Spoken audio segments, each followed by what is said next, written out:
Olá pessoal, bem-vindos ao dia 45 do nosso plano de leitura. Hoje, a nossa viagem começa lá no Egito Antigo, passa pelo lugar mais sagrado do templo e termina bem no centro do nosso próprio coração. As leituras de Êxodo, Hebreus e Provérbios podem parecer bem distantes umas das outras, mas a gente vai descobrir um fio de ouro que conecta tudo de um jeito surpreendente. Então, a pergunta que vai guiar a gente hoje é esta: o que um cordeiro de sacrifício, um véu de templo rasgado e a ordem para guardar o coração têm a ver um com o outro? Parece um quebra-cabeça meio doido, né? Mas a resposta, olha, revela uma história incrível sobre salvação. Bora mergulhar nisso. Bom, nossa primeira parada é lá no Egito, numa das noites mais tensas e dramáticas da história. A gente está em Êxodo capítulos 11 e 12, bem no clímax da libertação de Israel. Essa é a história da primeira Páscoa, e ela é tipo uma sombra, um vislumbre do que ainda estava por vir. Olha, depois de 9 pragas que não conseguiram dobrar a teimosia do faraó, Deus anuncia o golpe final, o juízo definitivo, a morte de todo primogênito no Egito. E não importava quem era, do herdeiro do trono ao filho da serva, ninguém ia escapar. Foi algo terrível, sim, mas era o que precisava acontecer para abrir a porta da liberdade para um povo inteiro. E bem no meio desse caos todo prestes a acontecer, Deus passa umas instruções, sabe, super específicas. E cada detalhe ali era crucial. O cordeiro tinha que ser perfeito, o sacrifício na hora certa, o sangue passado nas portas e a refeição comunda com pressa, com todo mundo pronto para partir. Tudo isso era um ato de fé, de obediência, que seria a linha entre a vida e a morte. E aqui, gente, está o ponto-chave de tudo. O que salvou as casas dos israelitas não foi porque eles eram melhores ou mais fortes. Foi o sangue do cordeiro. Era o sinal. Quando o anjo da morte passasse pelo Egito, a única coisa que importava era ver o sangue na porta. Aquilo era a garantia de proteção. O sangue era o resgate.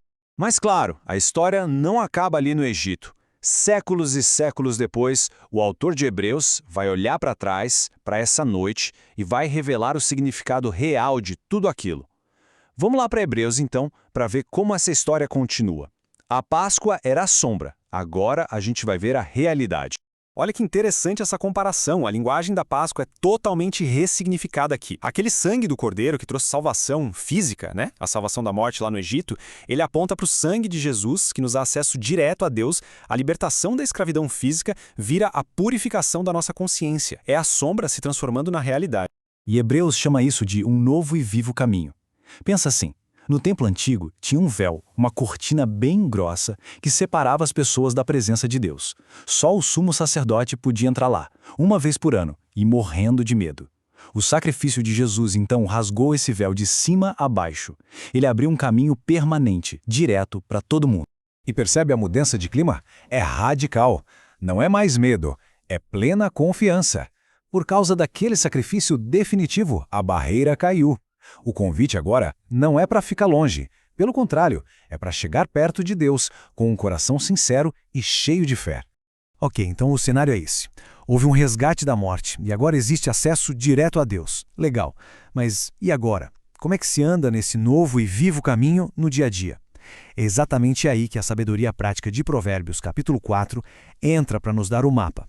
Provérbios vai direto ao ponto, sem rodeios. A coisa mais importante a se fazer é buscar sabedoria.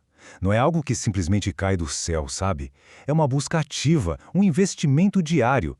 É o alicerce para construir uma vida que honra a Deus. E essa imagem aqui ilustra o contraste de uma forma genial. Provérbios coloca na nossa frente uma escolha bem clara. 2 caminhos, 2 veredas. A do justo é como a luz da manhã, que vai ficando cada vez mais clara, mais segura. Já o caminho dos ímpios é uma escuridão total, onde as pessoas tropeçam sem nem saber por quê. A escolha de qual caminho pegar é feita todos os dias. Então, o ponto crucial é como se manter nesse caminho da luz. Provérbios dá a chave. Acima de tudo, guarde o seu coração. E o coração aqui é tipo a sala de controle da nossa vida, sabe? Onde ficam nossos pensamentos, desejos, vontades. Se a gente protege a fonte, a gente protege todo o resto que flui dela. Beleza, agora chegou a hora de juntar todas as peças desse quebra-cabeça. A gente começou com o cordeiro lá no Egito e terminou com uma instrução para o nosso coração. Vamos conectar esses pontos e finalmente revelar aquele fio de ouro que eu falei lá no começo. E aqui está a grande conexão. Êxodo mostra que a gente precisa desesperadamente de um resgate, de um sacrifício para nos salvar da morte. Hebreus vem e revela quem é esse sacrifício perfeito: Jesus. O sangue dele não só nos salva, mas rasga o véu e nos dá acesso a Deus. E aí Provérbios chega com instrução prática de como viver nesse novo caminho, guardando nosso coração e andando com sabedoria. Do cordeiro, passando pelo véu rasgado, até chegar ao nosso coração. É uma história só, uma história poderosa.